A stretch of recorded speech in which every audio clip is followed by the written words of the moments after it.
കോതമംഗലത്ത് ഒരു സാംസ്കാരിക കേന്ദ്രം അനിവാര്യമാണെന്നും അതുണ്ടാക്കാൻ മുൻകൈ എടുക്കുമെന്നും ഷിബു തെക്കുംപുറം MLA പറഞ്ഞു.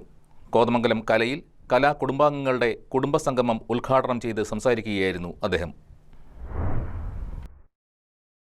കോതമംഗലത്തിന്റെ മഹത്തായ സാംസ്കാരിക പൈതൃകം സംരക്ഷിക്കാനും സാംസ്കാരിക പ്രവർത്തകരെ ഏകോപിപ്പിക്കാനും ഒരു സാംസ്കാരിക കേന്ദ്രം നിർണായകമാണെന്ന് MLA ഷിബു തെക്കുംപുറം പറഞ്ഞു. സമ്മേളന ഹാൾ, ചർച്ചാവേദി, കലാസാംസ്കാരിക പ്രവർത്തനങ്ങൾക്ക് ആവശ്യമായ സൗകര്യങ്ങൾ, കലാപ്രവർത്തകർക്ക് പ്രോത്സാഹനം നൽകുന്ന സംവിധാനങ്ങൾ എന്നിവ ഉൾക്കൊള്ളുന്ന കേന്ദ്രമാണ് വിഭാവനം ചെയ്യുന്നതെന്നും അദ്ദേഹം വ്യക്തമാക്കി. കലയുടെ അംഗം കൂടിയായ ഷിബു തെക്കുംപുറത്തെ പ്രസിഡന്റ് MS എൽദോസിന്റെയും ഭാരവാഹികളുടെയും നേതൃത്വത്തിൽ പൊന്നാട അണിയിച്ച് ആദരിച്ചു.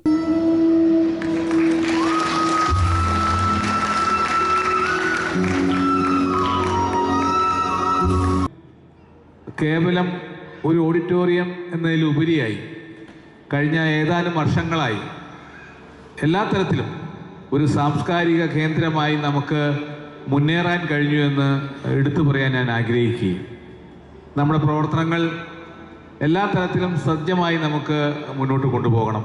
കുടുംബസംഗമത്തോടനുബന്ധിച്ച് നടന്ന യോഗത്തിൽ കലാ പ്രസിഡന്റ് MS എൽദോസ് അധ്യക്ഷത വഹിച്ചു. സെക്രട്ടറി ബേസിൽ കൊറ്റാഞ്ചേരി, പ്രൊഫസർ KM കുര്യാക്കോസ്, റോയ് മാലി, PP മാത്യു, രാജു കാക്കത്തുരുത്തിൽ, സുനിൽ PE തുടങ്ങിയവർ ആശംസകൾ നേർന്നു. സെക്രട്ടറി എൽദോ വർഗീസ് സ്വാഗതവും ട്രഷറർ KP പോൾ നന്ദിയും രേഖപ്പെടുത്തി. കുടുംബസംഗമത്തോടനുബന്ധിച്ച് കലാംഗങ്ങളുടെ വിവിധ കലാപരിപാടികളും അരങ്ങേറി.